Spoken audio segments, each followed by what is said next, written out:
swallow up death. Verse 8. He says the way that he'll cast the covering from off the people. That's the veil. He says he'll swallow up death.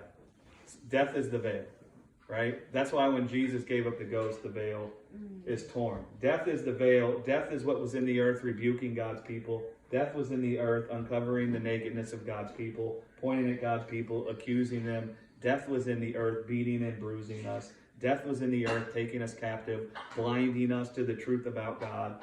Death was in the earth, right? It's just like they said, if you really are the Son of God, why are you nailed to a tree dying naked? Do you see how the death they saw there blinded them to the truth? Do you see it was a veil? They couldn't see that he was the Son of God because of the death. And they saw something completely different. And in fact, they concluded he was smitten and stricken by God. I mean, imagine these guys. They nail him to a tree, and then they blame it on God. You know what I'm saying? They nail him to a tree, and then they get together and say, look what God's done to this guy. It's like the epitome of self-righteousness, right? We're going to nail this guy to a tree, and then we're going to get around and talk about, look what God did to this guy.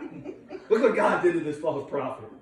You know what I'm saying? I mean, but it's like, it says real clear there, death. They saw death. Death is what darkened our understanding. Death darkened Adam's understanding.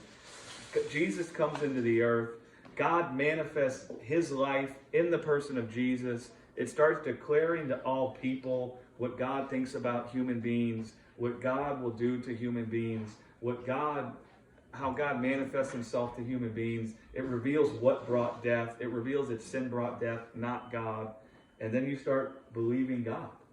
I mean, you can't believe on God if you think he's the bringer of death. You just can't. You can't be put to rest by a God who is the giver of death. Right? You just can't.